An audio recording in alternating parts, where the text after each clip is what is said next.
Defendí la casa que heredé de mi padre, aunque mi madre eligió marcharse con el hombre que quiso arrebatármela. Piensa que es dueño de la casa que heredé de mi difunto padre y decidió establecer sus propias reglas en ella, así que lo eché a él y a sus hijos, pero mi madre se fue con ellos. Ahora están exigiendo compartir mi propiedad. Soy Valeria, tengo 23 años, y estudio en la universidad mientras vivo en nuestra hermosa residencia familiar.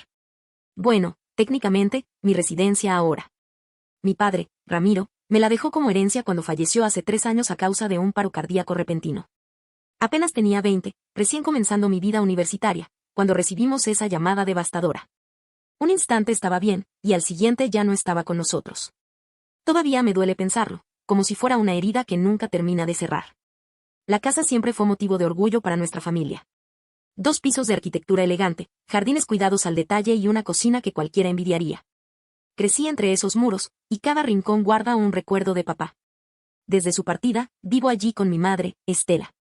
Papá se aseguró de que ella no quedara desprotegida, le dejó una asignación mensual de $5,000 provenientes de sus propiedades.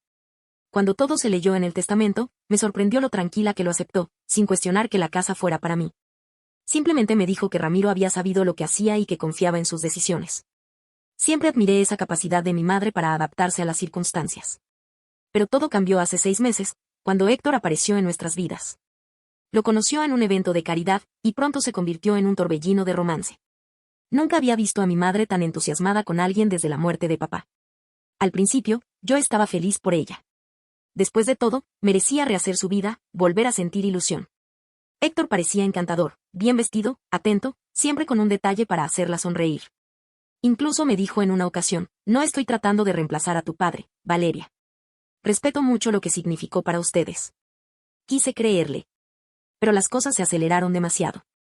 A los 4 meses de relación, Héctor ya se estaba mudando a la casa. Y no venía solo, lo acompañaban sus 2 hijos adolescentes, Mateo, de 17, y Camila, de 15.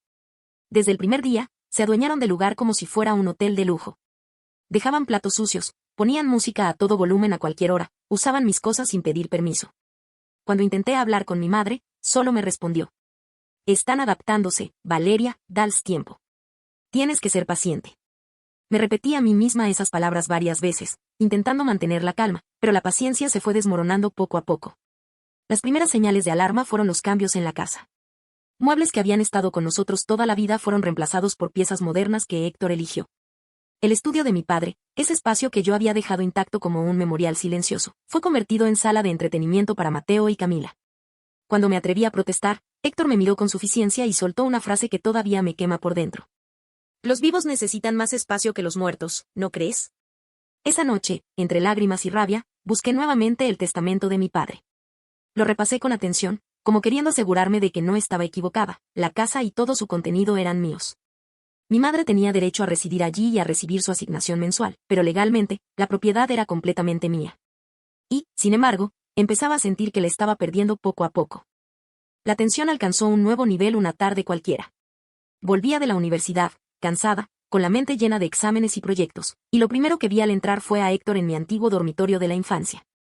Estaba midiendo las paredes con una cinta métrica, como si ya lo considerara suyo. ¿Qué estás haciendo?, pregunté, sintiendo un nudo en el estómago.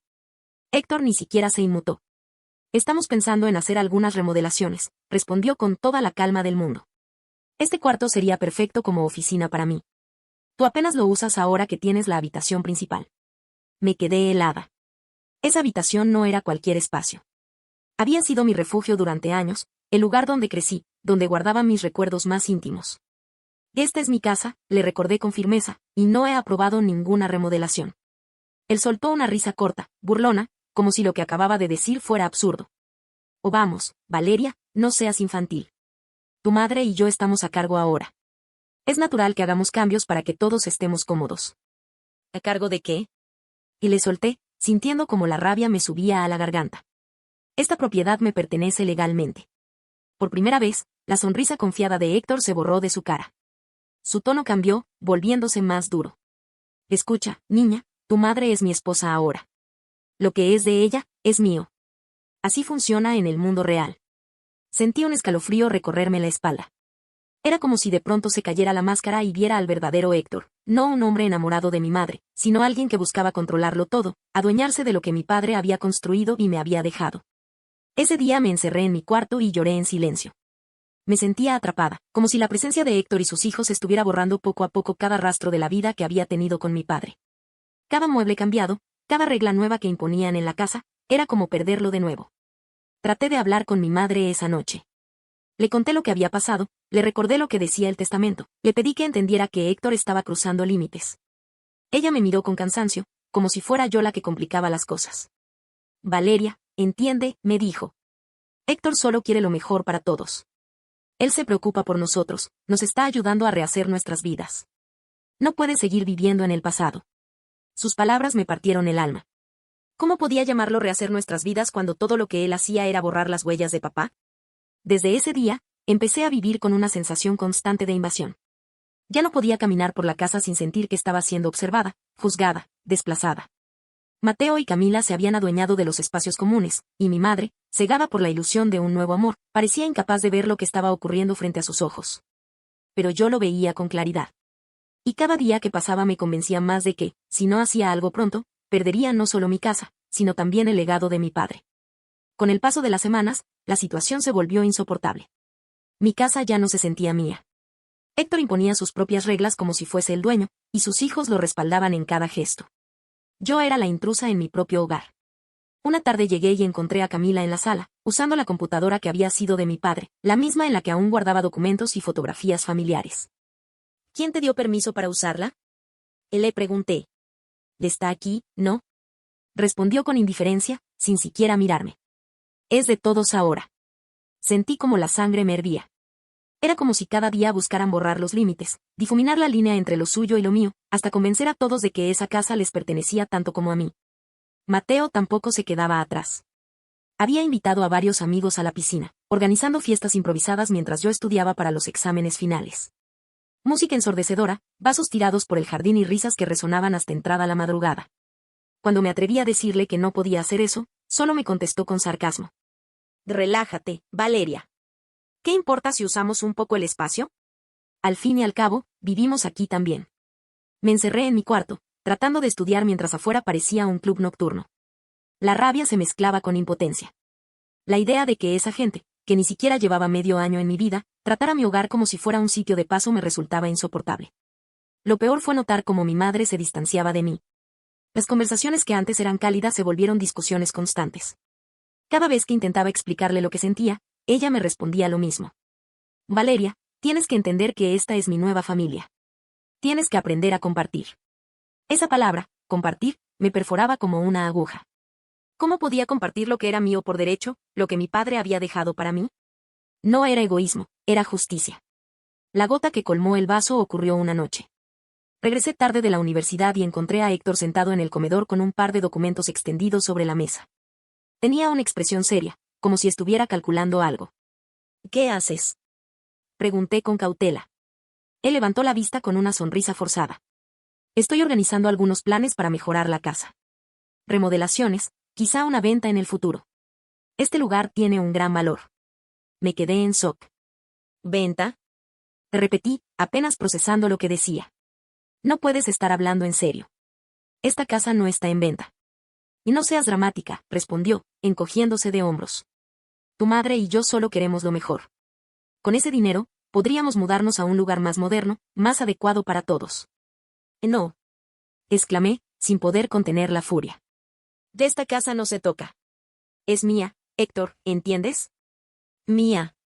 El silencio se hizo espeso. Él me miró con esa frialdad que ya empezaba a reconocer. En sus ojos no había compasión, solo cálculo. Ya veremos, Valeria, dijo al final. Ya veremos. Esa noche me costó dormir. Tenía claro que Héctor no se conformaría con ser un acompañante para mi madre. Quería apropiarse de todo. Y lo peor era que Estela parecía incapaz de verlo. Yo sí lo veía.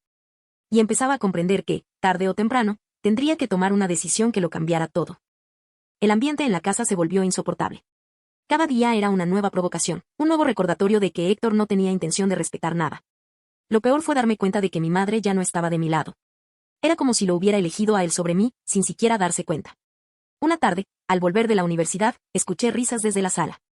Me asomé y vi a Héctor, Mateo y Camila sentados cómodamente en los sofás, hablando como si fueran los dueños del lugar. Sobre la mesa había papeles esparcidos, croquis de remodelaciones, presupuestos, catálogos de muebles. ¿Qué es todo esto? Pregunté con voz firme. Héctor me miró sin titubear. Son planes para reorganizar la casa. Vamos a hacerla más funcional para todos. La forma en que dijo vamos me heló. No hay ningún vamos, respondí, avanzando hacia la mesa y recogiendo los papeles. Esta casa es mía, Héctor. Ni tú ni tus hijos tienen derecho a decidir nada aquí. Camila bufó y rodó los ojos. Dile algo, papá. Ella siempre se cree más que todos. Héctor se levantó lentamente, acercándose a mí con esa actitud de falsa calma que tanto me exasperaba. Mira, Valeria. Eres joven, todavía no entiendes cómo funcionan las cosas. Tu madre y yo estamos construyendo un hogar juntos. Y en este hogar, yo también tomo decisiones. No, dije, temblando de rabia. No es tu hogar. Es mío. Y si no lo entiendes, te lo voy a dejar claro de una vez. Por primera vez lo vi perder el control. Su rostro se tensó, sus labios se apretaron. Ten cuidado como hablas, niña. Lo que es de tu madre es mío. Acéptalo de una vez. Fue en ese instante cuando sentí que algo dentro de mí se quebraba. La paciencia, la esperanza de que las cosas se arreglaran solas, todo desapareció. Miré a los tres frente a mí, cómodos en la sala que mi padre había decorado con tanto cariño, y supe que ya no podía permitirle seguir allí. Esa misma noche hablé con mi madre. La encontré en su habitación, leyendo como si nada pasara, ajena al peso que yo llevaba sobre los hombros. Mamá, necesito que entiendas, le dije, con la voz temblorosa pero firme. Héctor no está aquí para amarte. Está aquí para quedarse con todo lo que papá nos dejó. Ella dejó el libro a un lado y suspiró. Valeria, no puedes juzgarlo así. Héctor me ha devuelto la ilusión. Tú no lo ves, pero nos está dando una nueva oportunidad de vida. ¿Una nueva vida a costa de borrar la nuestra? Respondí, sintiendo cómo se me humedecían los ojos. Papá dejó claro que esta casa es mía. Tú puedes vivir aquí siempre, puedes tener tu asignación, pero esta propiedad no le pertenece a él. No podemos dejar que la convierta en suya. Mi madre me miró con un gesto que me partió el corazón. No era enojo, era decepción. Si no puedes aceptar a Héctor, quizás seas tú la que no encaja aquí. Me quedé sin aliento. Era como si de pronto me estuviera echando de mi propia casa. Me dolió más que cualquier palabra que Héctor hubiera dicho. Salí de la habitación con un nudo en la garganta, pero también con una certeza ardiendo en el pecho. Si mi madre había decidido ponerse de su lado, yo tendría que enfrentar esto sola. Y no pensaba rendirme. Los días siguientes fueron una guerra silenciosa. Héctor caminaba por la casa con aires de dueño, Mateo y Camila seguían comportándose como si vivieran en un hotel privado, y mi madre apenas me dirigía la palabra. Me sentía más sola que nunca, como si todo el peso de defender la memoria de mi padre cayera únicamente sobre mí. Una mañana, mientras salía apurada hacia la universidad, escuché a Héctor hablando por teléfono en la cocina. No se dio cuenta de que lo estaba oyendo. Sí, es una propiedad grande. Vale muchísimo. Si logramos ponerla a mi nombre, podemos venderla fácilmente, decía en voz baja, pero con seguridad. Ese fue el último golpe. No se trataba de un malentendido, no era exageración mía. Héctor planeaba quedarse con todo, usando a mi madre como excusa. En ese instante supe que no podía seguir esperando. Tenía que actuar. Esa tarde, volví temprano y pedí hablar con todos en la sala. Estaba cansada de la tensión, de los juegos de poder disfrazados de convivencia. Esto se acabó, dije, mirando uno por uno a los presentes. Esta casa es mía. El testamento de mi padre lo deja muy claro. Mamá puede vivir aquí, es su derecho, pero ninguno de ustedes tiene autoridad sobre esta propiedad. Héctor se levantó del sillón con calma, pero sus ojos reflejaban furia. Valeria, no seas ridícula. Tu madre y yo formamos una familia. Esta es nuestra casa ahora. No, le corté, alzando la voz. No es tuya. Ni de tus hijos. Esta casa es el legado de mi padre, y no voy a permitir que la uses para tus ambiciones. Mateo resopló, murmurando algo sobre que yo era una egoísta. Camila me lanzó una mirada de odio adolescente. Pero no me detuve. Tienen hasta mañana para irse. Mi madre se levantó de golpe. ¿Qué estás diciendo, Valeria? ¿Quieres echarlos? Tragué saliva, porque esa era la parte más dolorosa. Sí, mamá.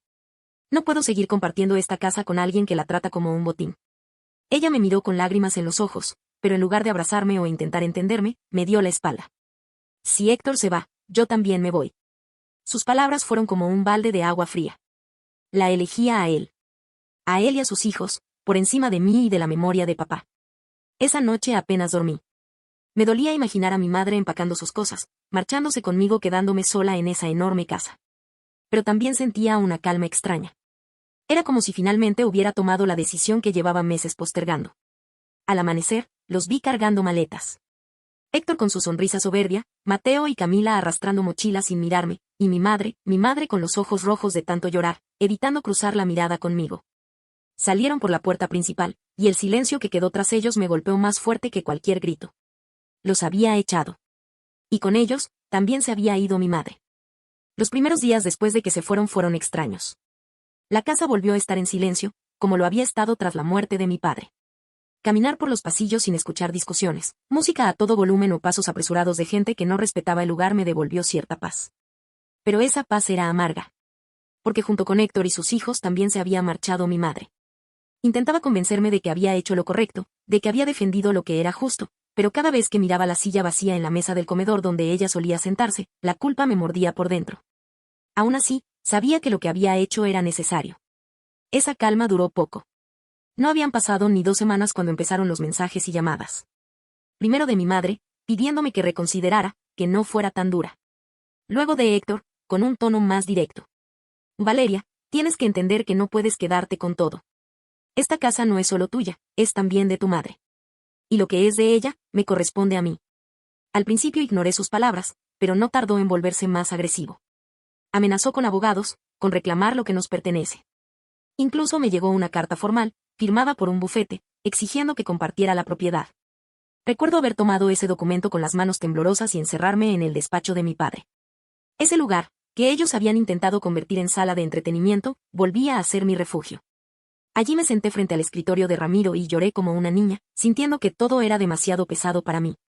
Pero luego levanté la mirada. Vi la foto de mi padre enmarcada, con esa expresión serena que siempre tenía, y recordé lo que me decía cuando dudaba: defiende lo que es tuyo, Valeria. Nadie más lo hará por ti. Me limpié las lágrimas y respiré hondo. Si Héctor quería convertir esto en una batalla, yo estaba lista para enfrentarla. La casa no era negociable. No era un capricho, no era dinero, era el legado de mi padre, el último vínculo tangible con él.